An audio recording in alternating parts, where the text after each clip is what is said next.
where I thought I immediately spoke to Mr.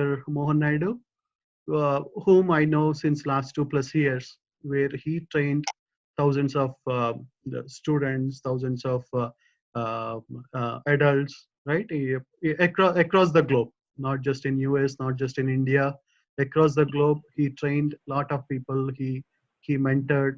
He shared a lot of his experience. Right, we saw a lot of movies like Swadesh, or where people leaving everything aside and going back to the country to help the community, to help the youth. So when I met Mohan Garu, I felt the same thing, right? He was working in a huge MNC, making like a 7-figure, 8-figure income, but just to make sure, he wanted to bring reforms in the education system. He wanted to uh, basically help the youth, help the kids. Right? We know how the education system in India is like, where you by heart everything. They don't understand the concepts. They just by heart things, and so that's where I thought like Mohan Garu is the correct person who can help our members, who can help our community now, where he can educate about how we should be prepared, what we should do. So again, as you can see on the screen, Mohan Garu got over 20+ years of management consulting experience in 500 plus, in several Fortune 500 companies in all in various continents like North America, Europe, Asia Pacific. He designed and delivered leadership development and spiritual programs for corporations and communities worldwide to some of the biggest corporations.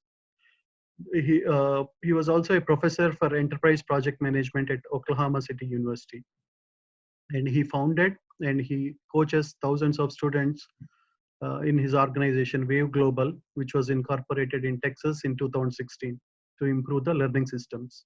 So I personally experienced, my daughters attended that program, where within 2 days, 3 days, I can see that how their memory, how their mind power, everything increased.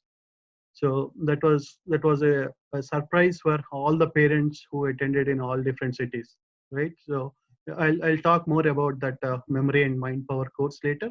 But he trained and mentored over 3,000 students in last 3 years, right? He also authored a book called Awaken Your Magical Genius, to awaken inherent potential of youth worldwide. And after living and working in USA and other countries for nearly 17+ years, Mohan Garu now he spends nearly 6 to 8 months in India, another 3 to 4 months in US, working on education reform initiatives and conducting these workshops for youth, conducting all this mind power, memory power, how they can effectively learn the things, how can they understand the things much quickly, 10 times much faster, 5 times more faster. Something which takes 30 days for a kid can be done within like 2 days, 3 days. They can learn much bigger things. So he's a wonderful mentor. So definitely I thought he's the best person to educate us or to train us, to guide us how our community uh, should be prepared without like feeling panic about the situation, panic about the corona, panic about the 401k, financial market, job market, all these things. How we should be ready, because if you are in a panic mode, basically our kids will be in much more panic mode, right? We are in a total different situation. Earlier, in all other things where you can send kids to somewhere, if there are holidays or something, we used to have parties, or but now we are in a situation, each family is not talking to others, not meeting with others. It is like uh, a total different situation. Especially, we did not encounter, many of us did not see the SARS virus or something, or minimum those issues were not global earlier. But now this particular issue is a global issue, which is impacting each of us. So yeah, thanks Mohan Garu for immediately accepting the request and doing this for our community. And all yours, Mohan Garu.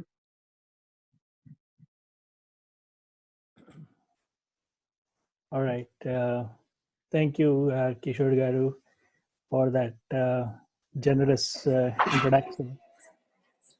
I'm going to request everyone to mute their phones and laptops.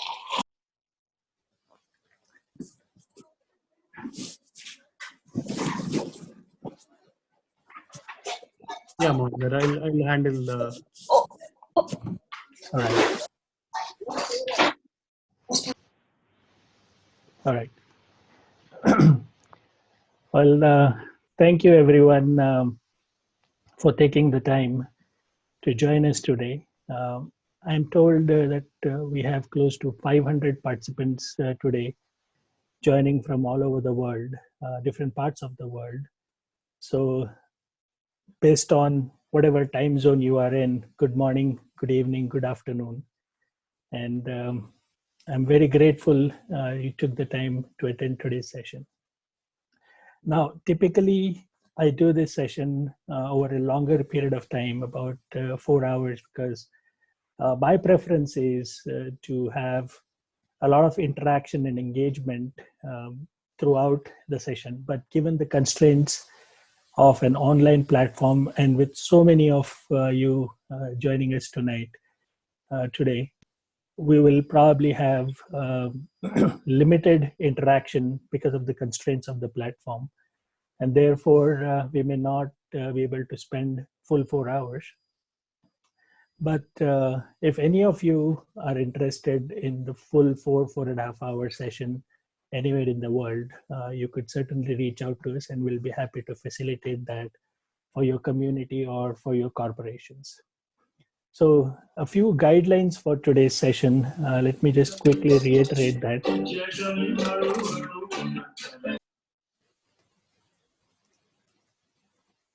Kishore Garu, is it possible for us? Yeah, what I'll do is I'll mute everybody so that they cannot unmute. And then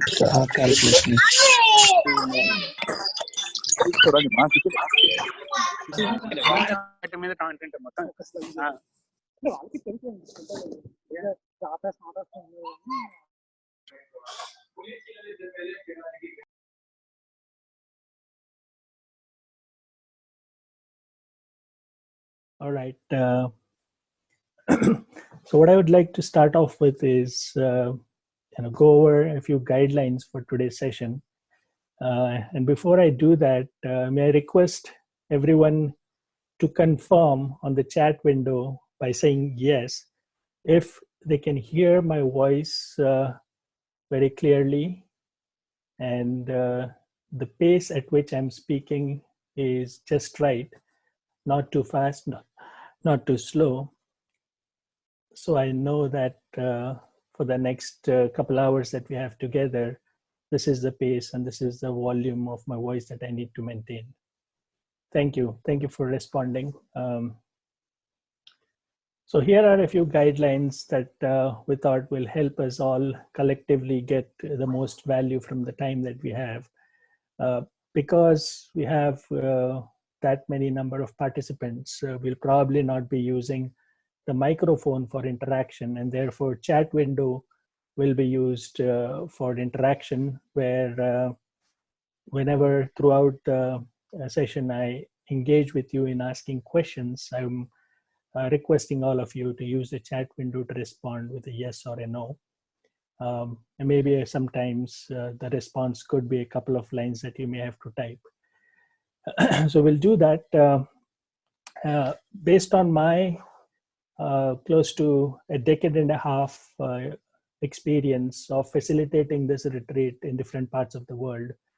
I know for a fact that what you're going to experience today or listen today is going to be a very different perspective, probably radical, very unconventional, and therefore you may have a lot of questions. There could be some ambiguity, some resistance, some non-acceptance of this new perspective, and you may have questions. Typically in a in-person session where I have about 50, 60 or 100 participants, it's easier to engage and answer all those questions. But tonight, because of the online platform constraints, we may not be able to answer all those questions, but towards the end of the session, we will send you a form where you can send all your questions through that, and we'll be happy to answer those. There could be some technical glitches along the way, happy kids jumping around trying to express themselves. So we'll have to bear all of those. And my request to all of you is to find a secluded place away from all distractions as much as possible. I know you are at home with the family around, but as much as possible, my request would be to find a place away from all distractions. And please do not multitask while the session is on. I hope everyone has had dinner or snack or breakfast or lunch, wherever you're joining from.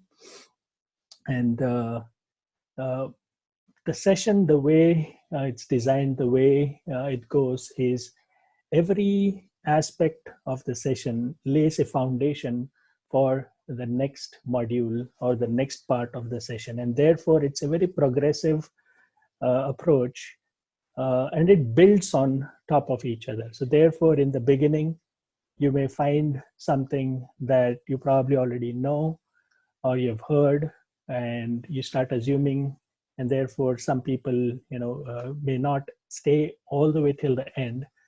My humble request to all of you is to participate and attend this session all the way to the end, and get the maximum value out of this. In my last 15 to 17 years of facilitating this for over 8,000 people, we have had 100% response where people have found value at the end of this session. And that's our intention, that you walk away from here with a lot of value. And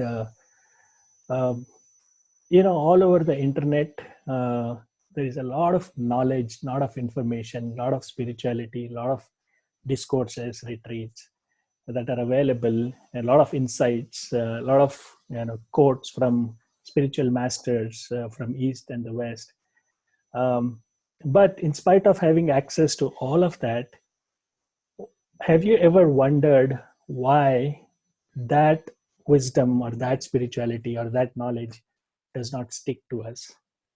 And over the years, what I have realized and my team has realized is, unless a spiritual insight or a teaching is real for you, unless it becomes your personal experience, it doesn't stick, no matter how good it is. So therefore, our intent for tonight's session is for this to be real for you. And let me quickly talk about what do I mean by real. So real is an acronym where R is relevant.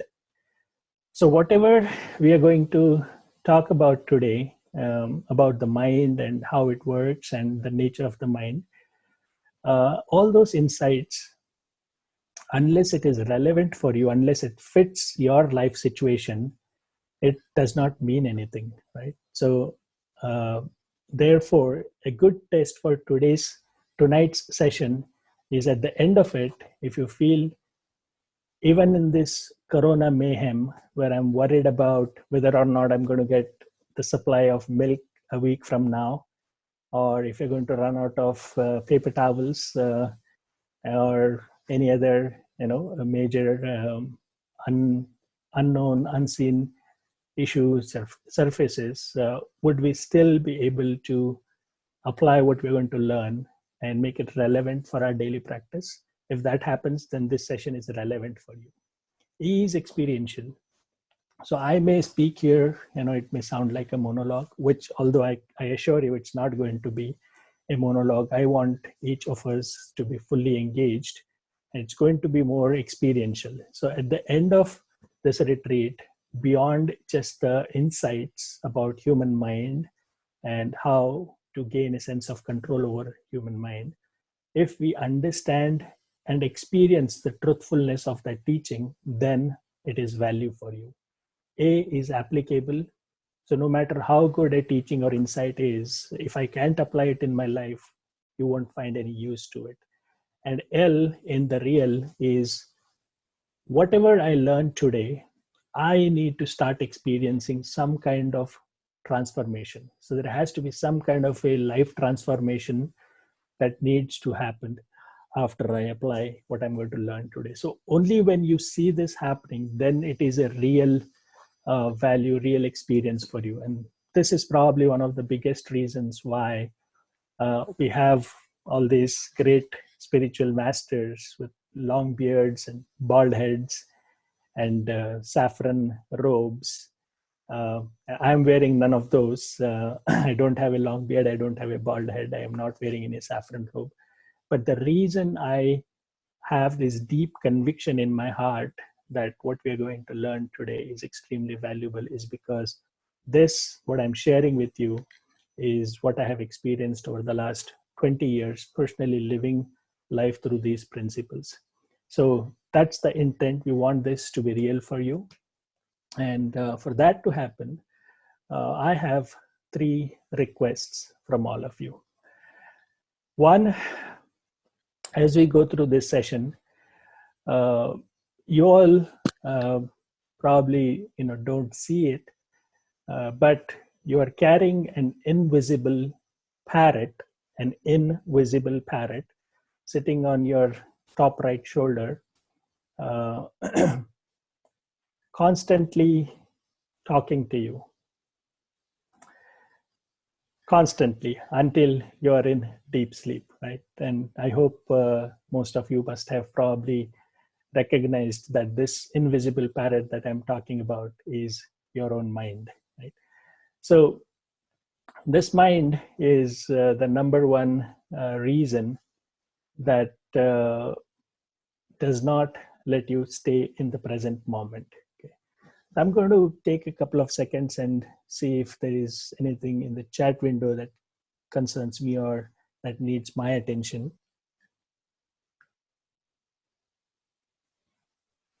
All right. So Kishore Garu, if I can request you to monitor Nitinji, Vibhaji, Kishore Garu, monitor them, and then we have a separate chat window going on the side. If you could let me know there if something needs my attention or if I need to answer anything for anyone. So I'm going to be focusing on the session and the screen here instead of the chat window here through Zoom. All right, so the 3 requests I have is you have already taken 2 hours, 2 precious hours of your day, of your evening to be here. So you've already committed yourself to be here. And I take it as a huge responsibility to make sure that it is worth your time, worth the sacrifice you may have made to be here. Right? So since you have already committed to be here, my request is be 100% present. What that means is you are anyway physically present here, but mentally, most often, we are not. Mentally, we are somewhere else. There's always this constant chattering of the invisible parrot that takes us away from the present moment. So my request is to give 100% presence, physical and mental. Now, some of you may say, well, this is exactly the problem we're trying to solve, or came here looking for a solution, and you're asking us to do that. Well, I will lead you to the solution on how we can achieve that state. But just mentioning this makes you aware that as your mind is distracted, you'll probably remember this is one of the 3 requests I have made. So therefore, I'm emphasizing it, reiterating it, reinforcing it. So the first of the 3 requests is please be 100% present physically and mentally. Second is please listen 100%. Most often what happens is you start hearing something someone say, you start digging into your memory bank and it's like, oh yeah, I've heard this before. That particular spiritual master or that particular shloka in Bhagavad Gita or that particular verse in the Bible or that particular WhatsApp video that I watched also talked about it, and I know where this is going, and so on and so forth. So what happens is even before the person that is speaking or sharing finishes, we prejudge and make an assumption, sometimes even make a very, very strict validation and move on, which means we judge way before we have even heard, understood, and assimilated what's being shared. So my request is Please, you have full right to judge what we are going to do today and decide if this was a value or a complete waste of time. At the end of the session, if I have wasted your time, I'm going to apologize for it. But my request to all of you is, until then, please hold back all your judgment and give me your 100% attention and be here 100% present with 100% listening. And the third request is 100% silence. So while the session is on, there is going to be activities, there's going to be some meditative practices, there's going to be some engagement and exercises. So there you will certainly experience the silence, because it's part of the webinar, part of the retreat. But then we probably may have a 10-minute break sometime. Even in that period, I'm going to request you to stay in that silence and not break. So inner silence and outer silence as well. So may I get a confirmation from all of you with a yes, that you will honor this request that I'm asking of all of you?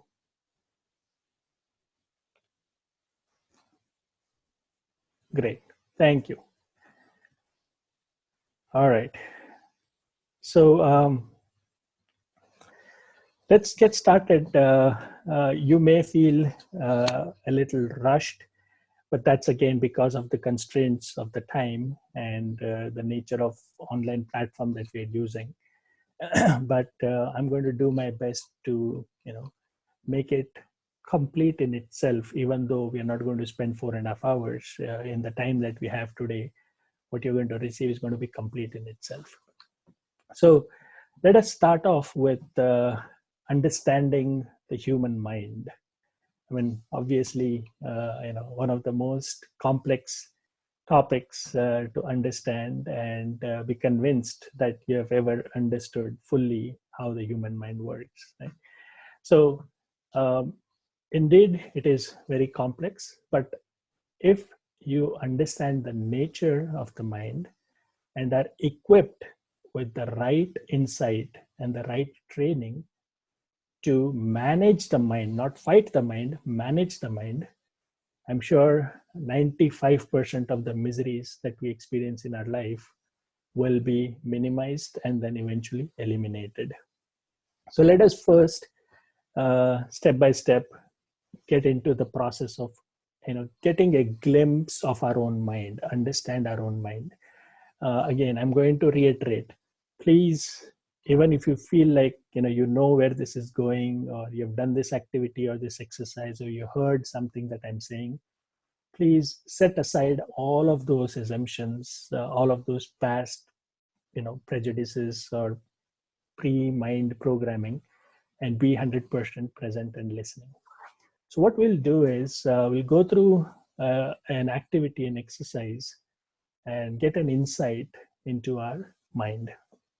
So for that, I'm going to request all of you to find a very comfortable posture on your chair, on your couch, wherever you're sitting. Find a very comfortable posture. If some of you have any issues with the back and you want to sit on the floor, lean against the wall, please feel free to do that.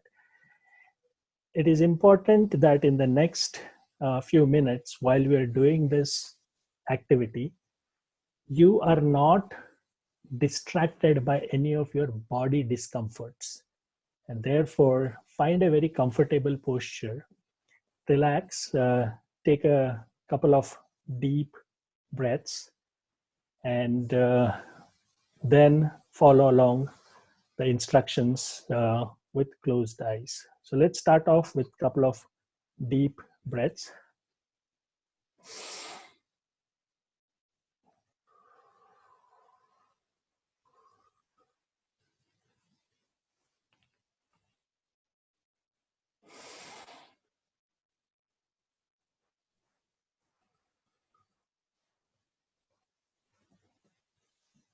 All right.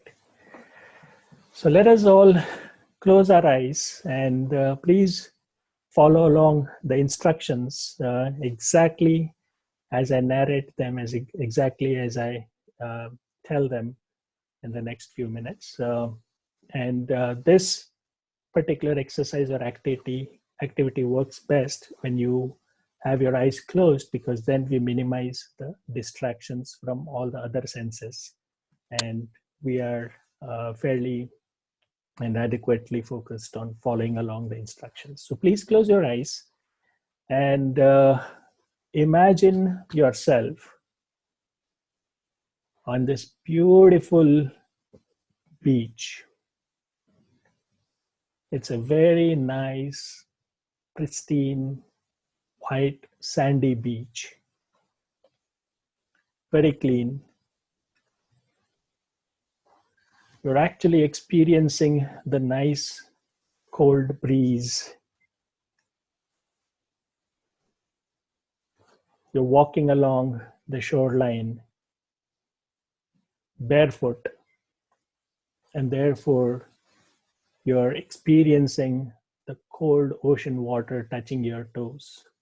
So actually immerse yourself in this experience where you're engaging all your senses. See yourself walking barefoot on this nice, beautiful, pristine beach, barefoot, with the cold ocean water touching your toes. So feel the cold in your toes. See yourself walking. And as you're doing that, about 100 feet from the shoreline, you see a sand dune, which is probably 75 feet tall, 100 feet away from the shoreline. So you're walking towards that now. And see yourself sitting on that sand dune.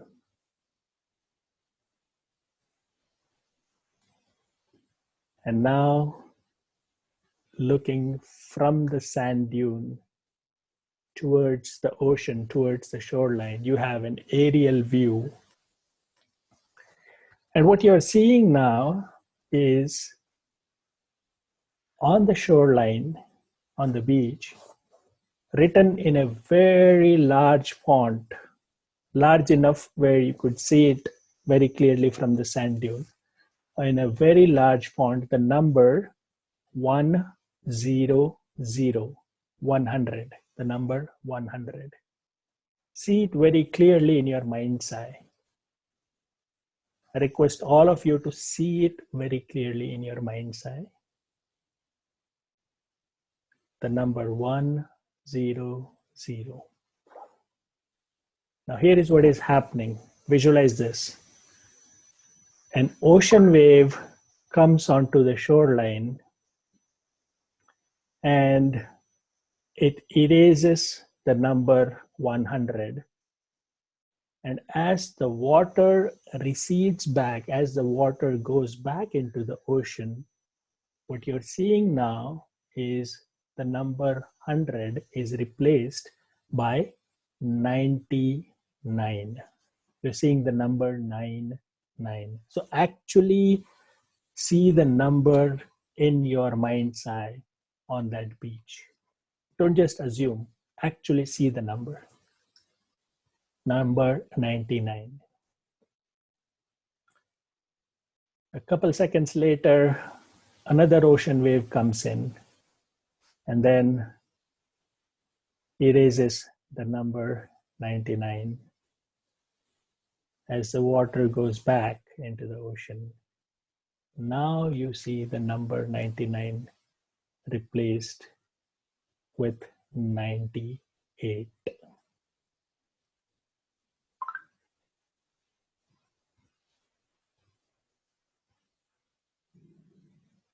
Now visualize another ocean wave coming in and it's erasing the number 98. As the water goes back into the ocean, you see the number 97. So what is happening is with every ocean wave, the number gets erased, and then as the water goes back, it's one number less. So I'm going to ask all of you now with closed eyes, continue the process of visualizing an ocean wave coming in, erasing the number. As it goes back, it's one number less. Do it at your own pace, one number less going backward until you hear me say stop. If you reach 0, then keep going negative numbers after that if you reach there. I hope everyone is clear what needs to be done in this exercise. So please continue to do that until you hear me say stop.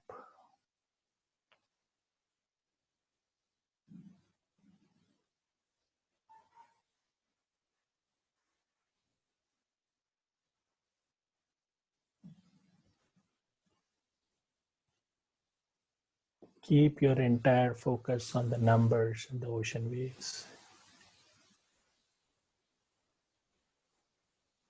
There may be several distractions around you, sounds, kids, dishes, TV, whatever. Ignore all that. Keep your focus, keep your attention on the numbers, the ocean waves. Continue this process until I tell you to stop.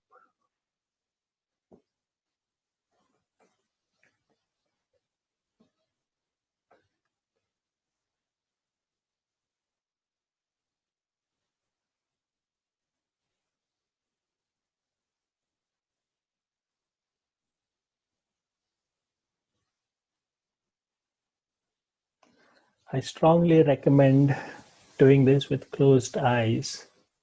Like I said, that eliminates a lot of distractions of the senses. So please close your eyes and do this exercise.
Now, as you go through this process of visualizing the ocean waves coming onto the shoreline and erasing the numbers, suddenly, here is what you're seeing. You see that the ocean is now frozen, and therefore the waves are no longer coming to the shoreline. And having said that, the last number you saw on the beach is the number where the ocean is frozen. The numbers are no longer changing because the ocean wave is no longer coming to the shoreline. So look at that last number that you saw, stare at it, look at it, and slowly open your eyes.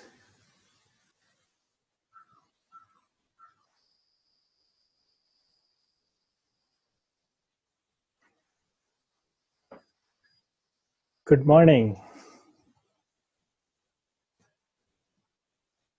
I hope all of you all had a restful nap but didn't go into deep slumber, deep sleep. So I'm assuming all of you were able to do this exercise without any confusion, or it was very clear for all of you to follow along the exercise. So what I'm going to request all of you is, in your chat window, please type the last number you saw in your imagination on the shoreline. I see 38, 51, 26, 17, 52, and the list goes on.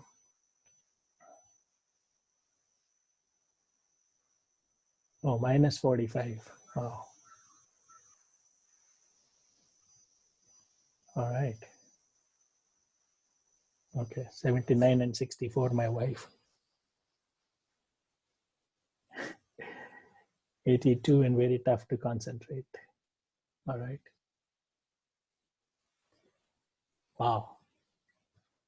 I'll have to wait for a few seconds and see how many billion that is. Namrata.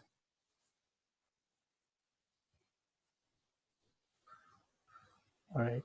86 and your son is minus 19. All right, great. All right, thank you everyone. As we can see, of course, Dhruv, you and your wife will never be on the same page. There's a gap of 70. All right. Thank you, everyone. Appreciate your quick responses. As we can see, there's a huge range of numbers that everyone saw, and all the way as high as, I think, 86 or 82 to as low as negative 45 and everything in between. Well, there's 99 as well, so probably the ocean wave froze a little too soon for Bhavnesh. So as we can see, there's this huge range of numbers that we saw everyone experienced. Well, nothing wrong with it. Some of you may have experienced or visualized the ocean waves coming in real fast, and therefore the numbers were changing real fast. And some of you may have experienced the ocean wave coming in slow motion, and for some really, really, really slow motion. And therefore the numbers were not changing fast enough, right? So everyone's mind works at a different speed, right? And therefore you actually created your visual based on the amount you want to spend, your mind wants to spend on processing and organizing and visualizing, and therefore you took your own time. So everyone's mind works at a different speed. No big deal, nothing wrong with it. Now, I'm going to request all of you to be extremely honest, which again is one of the big prerequisites to get value from this session is to show that 100% honesty with yourself, not for me, for yourself, so that you really get to the root of how your mind works. So honestly, tell me, how many of you, by typing yes, if you experienced this, type yes. How many of you experienced that at some point your mind wandered off from visualizing the numbers on the beach and went somewhere else?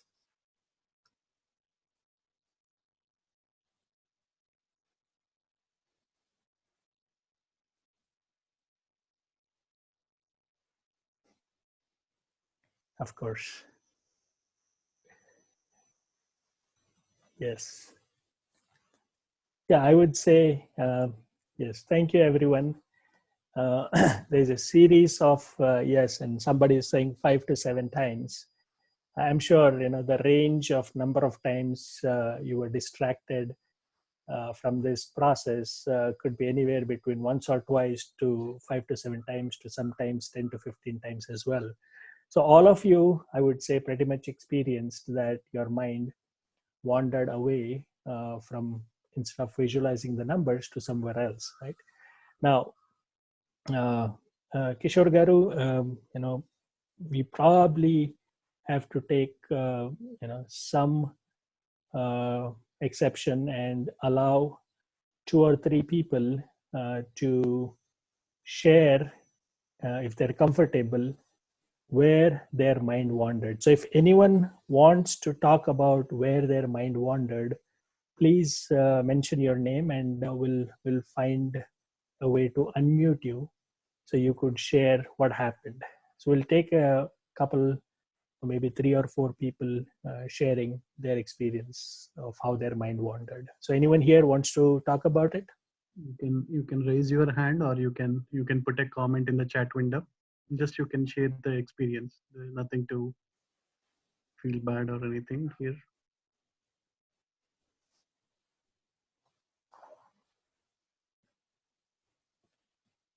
All right. Heyman. Can we unmute Heyman so we can hear what he or she has to say? All right, so Nana, you were thinking about your kids. Just wondered about tomorrow's share markets target, all right?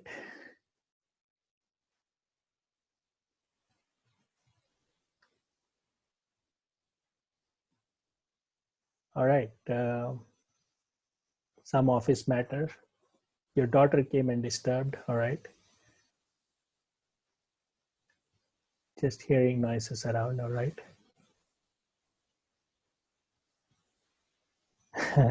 Wondered what you're going to say after this, yes. Shibari, do you want to talk do you want to share your experience? I unmuted you, Shibari. Yeah, Mohan sir. I just was thinking about where the stock market will plunge or go upside, what Trump is going to say, what Fed is going to say. Yes. All right, so at what point did that happen, Shabari? What was the number when that thought we got distracted to the share market and the Fed rate and what the president is going to do? When the ocean froze, my number was 38. It was around 70 to 80. By 70 to 80. Okay, that's when you got this thought. Yeah, right. Okay, and how long were you distracted by that? How many seconds, minutes, and then how did you just the next number, I'm back to my consciousness. Okay, all right. So you weren't distracted too much. You realized quickly that you were actually supposed to be on the ocean watching the numbers and not thinking about the Fed interest rate or the share market or what the president is going to do. Yeah, because I used to practice meditation every day, and as per my practice, if my mind wanders somewhere else, I won't scold myself. It is okay, that's okay. Then I'll proceed with the other stuff. Very nice. Great. Thank you for sharing, Shabli. Anyone else? SP, I unmuted you. Do you want to share your experience?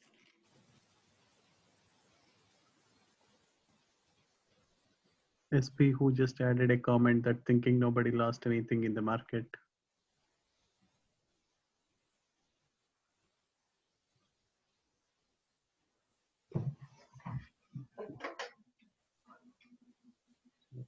Let me unmute Namrata.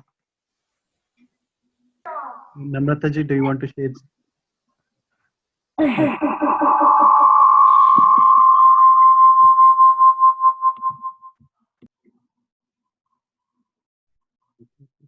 is some echo issue there. Let me unmute Niranjan Paripalli. I unmuted. So it will probably take one or two more sharing, and then we'll move on. The rest of you can certainly type your experience or comments on the chat window.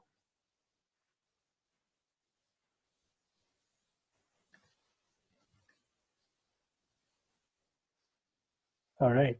So Chetana is saying my mind was counting the numbers, but I was unable to visualize the number change. All right. PPB, you were going in the reverse order 100 to 82. You were busy trying to visualize the sky, not the numbers on the ocean beach. Yeah, Hemant, do you want to share? Yes, Kishore. I'm on. I could see the numbers going down, but at some point I was more looking at the minute details, like how was the font changing on the numbers. I was only focusing on the units place, not at the other number. And then I was not concentrating whether the water is coming back and really wiping off the number, and then the number is changing. I was just visualizing the number changing on the sand instead of water coming and going back, things like that. I was maybe looking at more minute details. All right. All right. Great. Well, thank you, all of you. Kishore Garu, we can mute everyone so we can continue from here on.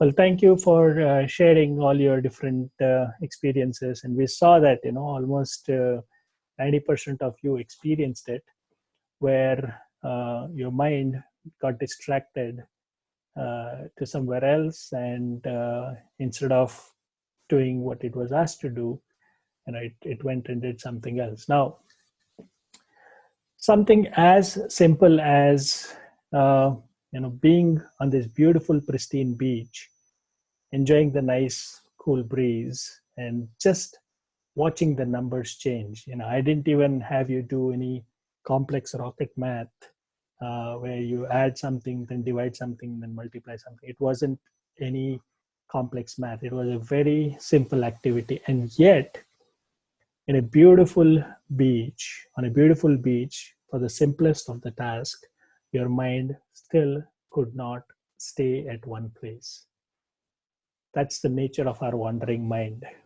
It is never not here. It is always out there.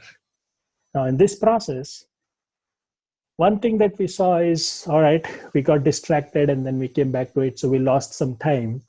So lost time, no big deal. We can make it up. But something else also happened. A lot of people must have experienced this, that the mind wandered off and started thinking about, all right, well, the share market is crashing.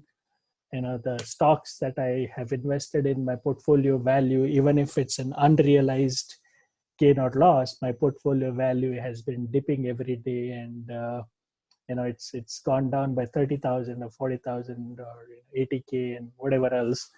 And what will happen, if the market continues to dip, and the president comes up with some kind of a policy or regulation which puts the market off course, and then China is not going to be quiet, and then looking at the way the economy is, some immigration issue might be adding on to this misery, and so on and so forth. So our mind latched on to a particular thought and then started churning hundreds of thoughts after that. Hundreds of thoughts. Now, all of us know that all those things that actually the mind started churning, all the thoughts that were churned were unreal. They were an illusion. They were not here now. They were out here in that churning that happened. Now, because of that churning, it's not just that only time was lost. All of us, if we really honestly look back at our lives and the way we engage in thoughts on a daily basis, all of us experience hundreds of these thoughts and emotions which create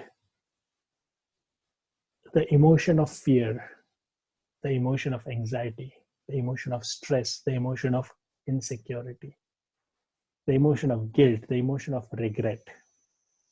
Now, let me ask you this question. What do you think is the number of thoughts a human mind churns on a daily basis? Just take a guess. From the time you wake up in the morning to the time you go into deep sleep every day. All right. Somebody is saying 2K, somebody is saying 6 million, somebody is saying 65 to 80,000, 90,000, countless, couple of thousand, millions, and so forth. All right. Okay. Uncountable. All right. So again, depending upon, where you are in your life, the phase of your life, and your role, your age, your circumstance, you'll have different numbers. But a common standard agreed universally, and you can Google it up now or later, I would recommend later, is that human mind churns on an average about 70,000 to 80,000 thoughts in a single day, average. So let's just conservatively take it down to 50,000 thoughts in a day.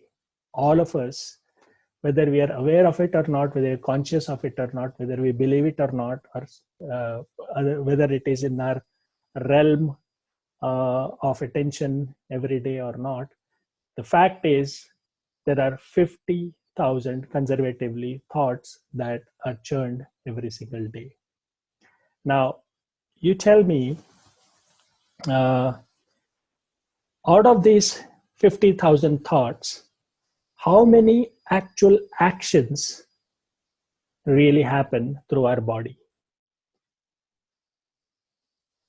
If you get 50,000 thoughts, how many actions really happen, arise out of those thoughts? Just take a guess. All right, so I have some responses. Somebody's saying 1,000, somebody's saying 100, 10 to 15.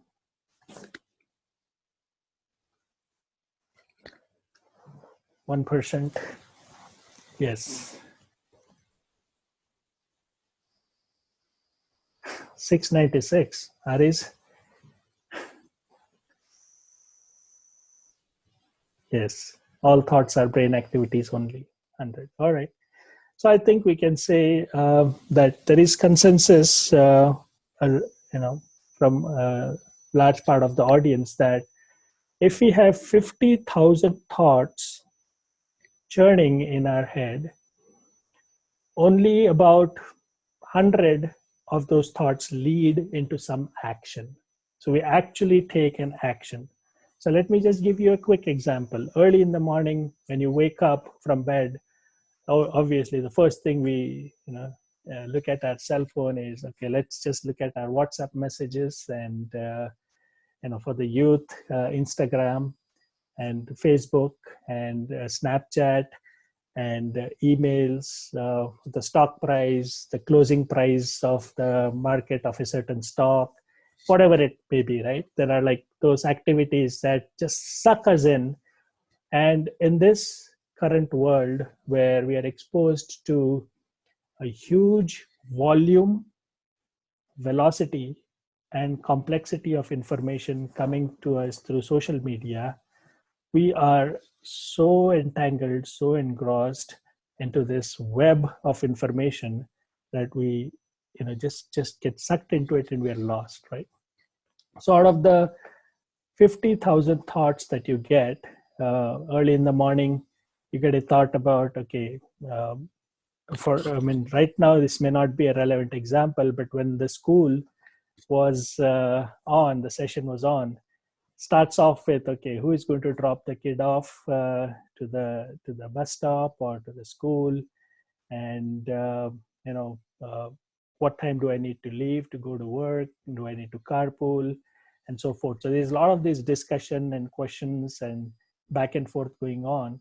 So there are a lot of thoughts that are being churned, and then actually only a few actions happen. The wife and the husband, and I'm just making it up, I'm just hypothesizing it, assuming you can relate to this context early in the morning, where the lunchbox has to be made, you need to get out and beat the rush hour, drop the kids off to the school, make a decision, and then somebody takes that action, the husband or the wife, right? So out of the 50,000 thoughts, only 100 actions happen in a day. Now what do you think happens to the 49,900 thoughts that were churned but no action happened? Now here is what happens. Not only you spent a lot of time and energy thinking about those things, the time was wasted, but in that churning, in that 49,900 thoughts that took away your awareness and attention, those actually created all this stress, the anxiety, the fear, the insecurity, because it was all illusion. It was all churning. It wasn't happening in real. It was happening in here. But something so unreal, something that did not exist, actually creates a real impact on our bodies. We all probably have experienced that heaviness in the heart, that palpitation, that knot in the stomach, the cramp in the shoulder, because of the fear, the stress, the anxiety. Well, I'm getting late to work. I don't know what my boss is going to say. If I'm going to be late to a meeting, I'm going to be the one that's going to become the center of attraction and then center of attention, and I'm going to get, embarrassed and so forth. So many thoughts while driving to work. So something so unreal is actually creating a real impact on our bodies. Now that is what is called psychosomatic diseases. Psychosomatic diseases are not diseases related to any human organ systems, right? Your heart, your lungs, your liver, there's nothing wrong with it.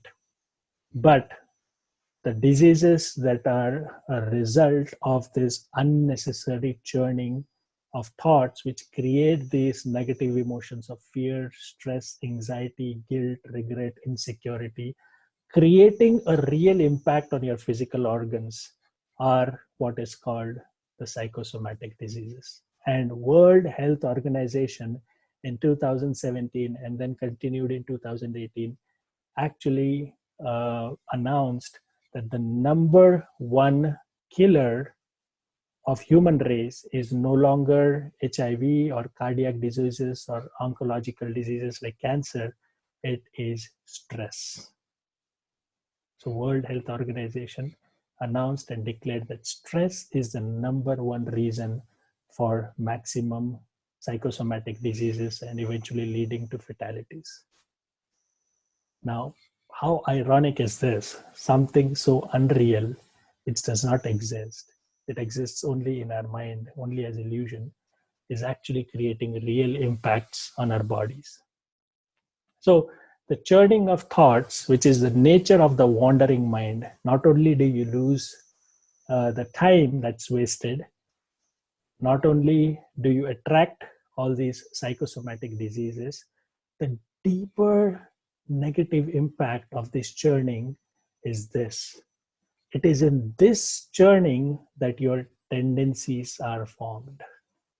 This is a very, very subtle and very, very deep insight. Please, please contemplate on this. Please increase your receptivity as you listen to this insight. Your tendencies of fear, your tendencies of regrets, insecurities, guilt, or it can be any fear of public speaking, or fear of socializing, or fear of heights, or whatever it may be. All of these tendencies that you have in your life today are a result of the churning that has happened in your head. If we had time today, we could have actually have had people share their experiences of when was the first time they experienced the fear of public speaking, or the fear of heights, or fear of speed, or some kind of guilt or regret that they are carrying all along and have never been able to let go. So these tendencies, the way you are today, your personality, your responses to social situations, your stimulus, your reactions, all of this is a result of your subconscious mind programming and the exposures that you have had as a child growing up into adulthood. All the churning that has happened has created the tendencies, which has now resulted into your personality.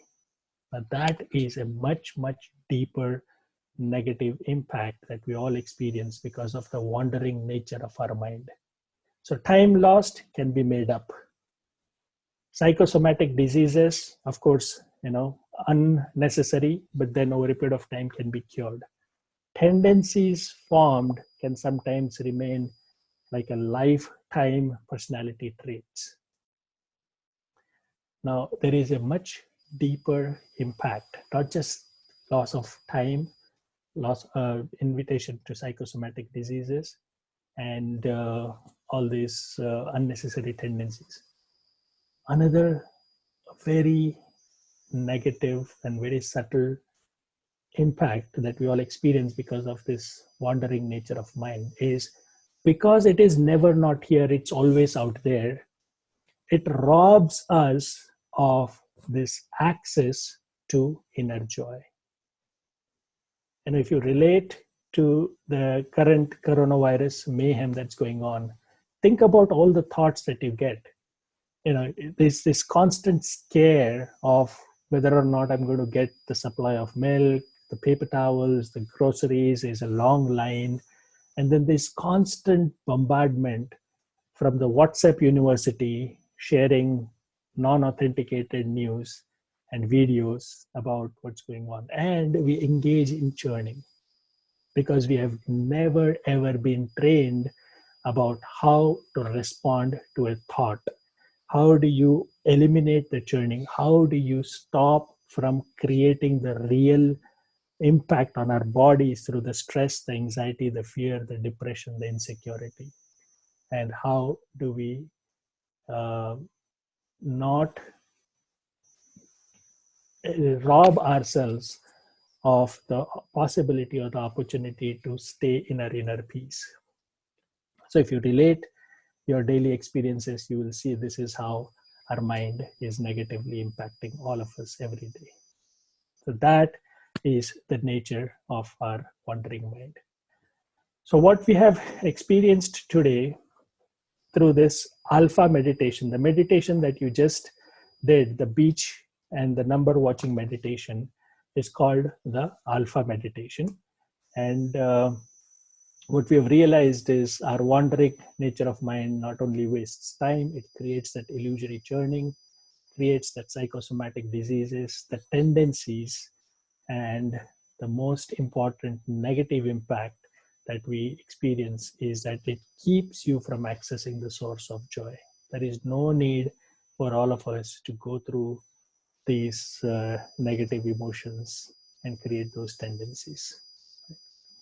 Now, all of us have heard and we have seen so many videos also floating that while it is good to practice common sense and hygiene and prevention, and hand wash and this, that, and other, people are also talking about increasing immunity.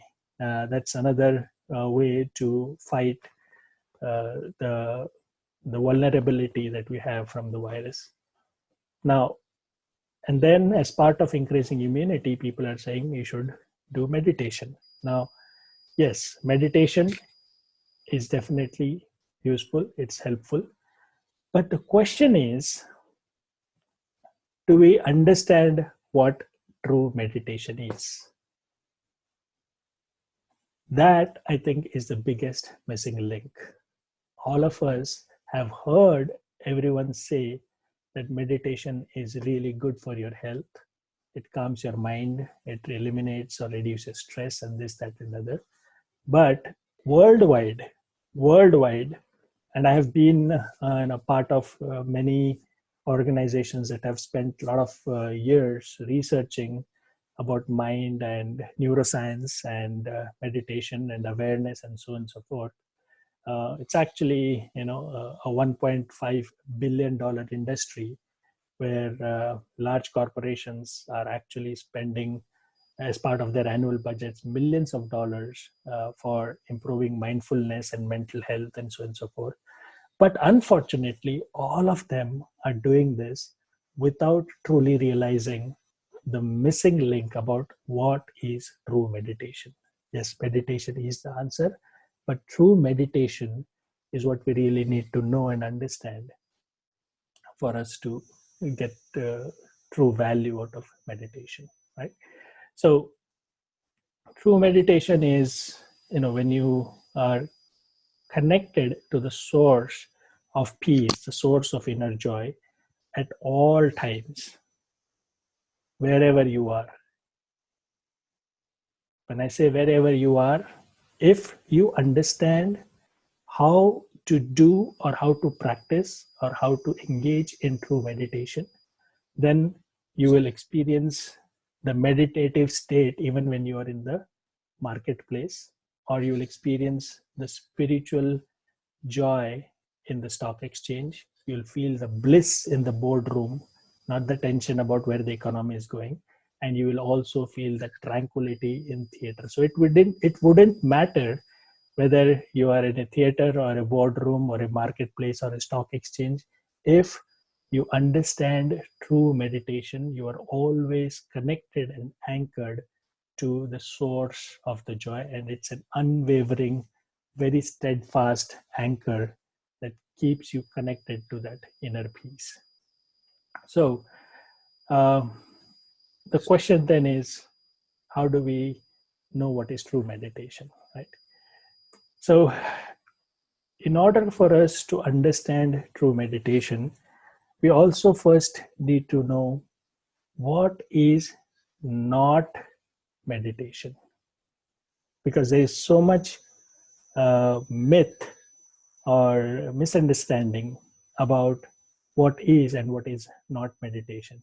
People have over the years, over the decades, over centuries, have heard a few practices, and they actually do those practices as well, but then they are unclear if those practices are truly meditation. Now, I'm going to make a statement here which may sound very radical, which may sound illogical and ambiguous, but hopefully towards the end of the session, you will see what I mean when I make this statement.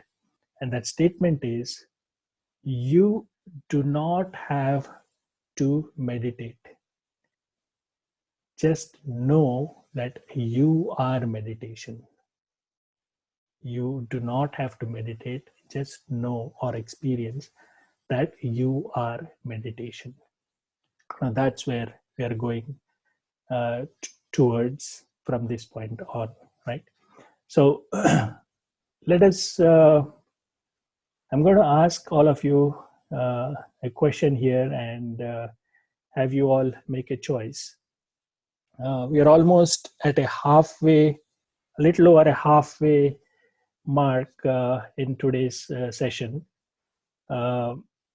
Would you like to take a quick 7 to 8 minutes break and then come back, or you're okay to continue for the next maybe 50-55 minutes. So all those that are in favor of continuing, say yes.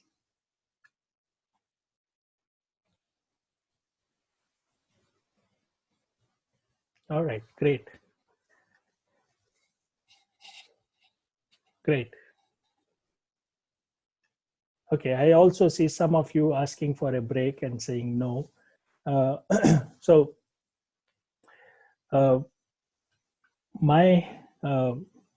because of the constraints of time, I'm sorry that we have to rush through this, but I truly intend for this session to make a huge difference and bring true value to your lives. So therefore, in the interest of time and in the maximum interest of maximum people that are saying yes, we will continue following the age-old concept of Bahujan Hitai. Whatever is in the best interest of maximum people will do that. For those that need a break or who said no, excuse me, please feel free to take a quick break. And if you can come back as soon as possible, I would humbly request you to do that, because this next part is really going to lead us to that, permanent solution on how do we gain a sense of control over our mind rather than our mind controlling us all the time. So let's just all of us, take a 2-3 minutes break. So not a 5-7 minutes, 7-8 minutes break or no break at all. So let's just meet in the middle and take a 2 to 3 minutes break, and then we'll continue from that point on. Is that okay?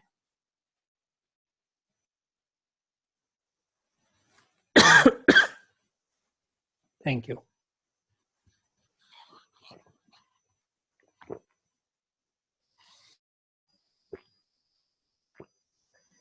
Kishore Garu will all take a 2 to 3 minutes break where, let's also make sure we stay hydrated. And if someone needs a bio break, the next 2-3 minutes could be a good time to do that.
All right. So while we are waiting for others to join, I'm just going to quickly respond to a couple of questions that was asked offline.